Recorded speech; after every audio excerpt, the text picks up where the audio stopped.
Oh, captain, my captain, how I miss my captain.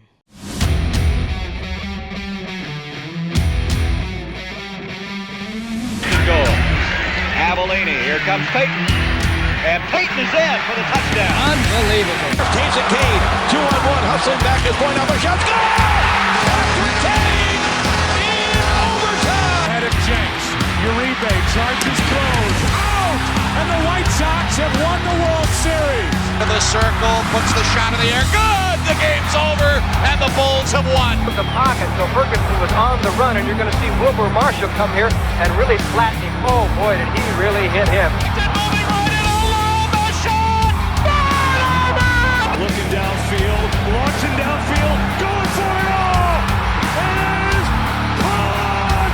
Here's Bernard. Feeds it back. Hazar scores! From Hazar in overtime! And the Hawks win it 4-3. Hello, everybody. Welcome back to another episode of Da Superfan Network. My name is AJ Nyhard. Look at this thing. This thing looks freaking cool. But we're not here to talk about that. And we're not here to talk about the Bears either.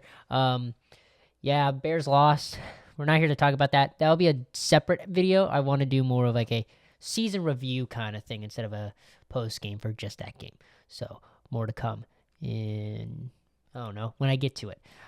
Let's see. So tonight we have a Blackhawks game. I'm wearing my Kaner jersey because there's a special guy coming back. No, it's not Patrick Kane, but it's his other guy. It's his friend. Jonathan Toews, for the first time, will be back in Chicago, but for the Winnipeg Jets. It is a sad day, but it's nice to see Jonathan Toews still back in the league and trying his best. So I like to see, even though it's on a terrible, terrible Winnipeg Jets team, I'm still glad that he's still able to play because I felt like he didn't get the, retirement, like, as he should have gotten. Like, he kind of just had to leave the game, and now he's back. So that's some good things. The Hawks still looking for their 20th win of the season. They're 19-22-7. The Jets are 19-22-6. So can the Hawks finally get their 20th win of the season, or will it be just the same old story? People have been talking about the lines need to be changed for the Hawks, but I don't think that's really going to happen until our boy Frank Nazar is back. And other news about Frank Nazar, he was practicing today, and he might be back Thursday against Carolina. So hopefully he is back. I will definitely be wearing that on Thursday if that is the case. Let's see. So the last 10 games, the Jets are 4-4-2. The last game they played was, I believe, against Toronto, and they lost in overtime at a score of 4-3, if I'm correct, which I believe was 2 nights ago. I believe so. Yes, it was a final score of 4-3 against Toronto in overtime. Toews, I don't believe, got a goal. Did he get a point, though? I don't think he got a point either. No, he did not get a point either. So maybe Jonathan Toews will get a point tonight. That'd be really cool if Jonathan Toews were to get a goal. That place would rock like crazy when just like when Kane scored the OT winner against us, the loudest that Chicago has rooted for the Red Wings. So this is the second game of the series as well. The Hawks' last game was a loss to Boston, and their record for the last 10 games is 5-4-1. They lost to Boston 4-1.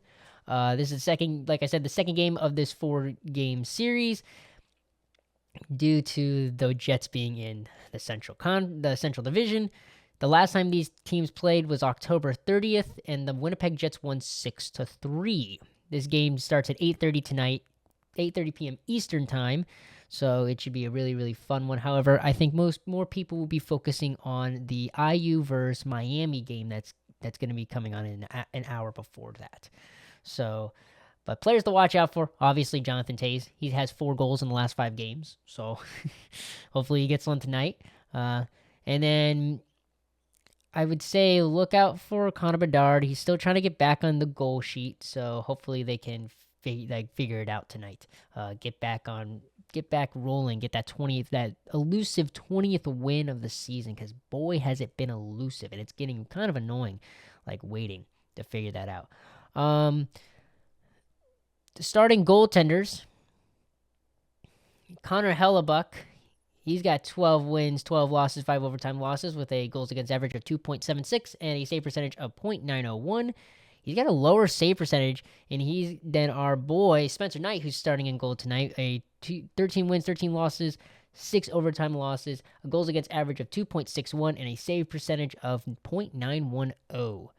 And they're taking Hellebuck to the Olympics, but not Spencer Knight. Oh boy. But no. Starting lineups for this game. Winnipeg, they got Connor, Scheifele, and Iafallo on the first line. Perfetti, Taser. Oh, my captain, and Vilardi on the second line. Niederreiter, Lowry, and Nemestikov. I knew I was going to mess it up, and I still did. Dang it. Kopecky, Barron, and Pearson on the fourth line. Then you have Morrissey, DeMello, Sandberg, Salmonson, Stanley, and Shen as defensive pairings. For Chicago, not much changes. However, Burakovsky is a game-time decision. At the time I'm recording this, it's 6:46, so this will come out, and then that will probably be like Burakovsky's out or Burakovsky's in. But as of right now, as it stands, it will be Green, Bedard, Burakovsky, Bertuzzi, Dickinson, Mikheyev, Donato, Moore, Lardis, Lafferty, Foligno, Slaggert. And then it's Vlasic, Crevier, Kaiser, Levchinov, Grzelcyk, Murphy. Nothing really changing. I will say, though, Doc was practicing on the first line, so if Burakovsky's out, Doc might go into that right wing spot. Keys to the game. It's the Jets, so get penalties. Try to get penalties as much as you can. Score. Stay even with them. Score first. Don't chase. It's hard. These games are harder to win when you're chasing. And yeah, it's the Jets, but they're definitely it's definitely hard to chase. They are good on the faceoffs because of probably Jonathan Toews. So try to win as many faceoffs as you can as well. But you will definitely do good if you can get on the power play because their penalty kill is 19th best in the league. So get on the power play as soon as you can. So draw penalties. Get in the dirty areas. We can't be having a lot of these only 1-goal games. We need to have more than 1 goal. So that's my keys to the game. It's time for the pick of the game. This might be the first time that I don't pick a Blackhawks player. My pick of the game is going to be Jonathan Toews. I think he gets a goal. I know, I'm not following my brain, I'm following my heart. I want him to score. Even though it'd be bad if the Jets won 1-0 with Toews being the only one that scored. That'd be brutal, but I just want to see Toews score. Like, I want to see that place go crazy with Jonathan Toews scoring a goal. So I hope he does score tonight. So that's my pick of the game. I'll get to you with a post game, maybe, probably. I don't know. I'm not gonna make any promises. I think we'll get a post game. I'll be probably more focused on the IU and Miami game, but I'll keep this in the background. Just keep on paying attention to what's going on. But other than that, that's all I got for this edition of Da Superfan Network. I will see you after the game. God bless.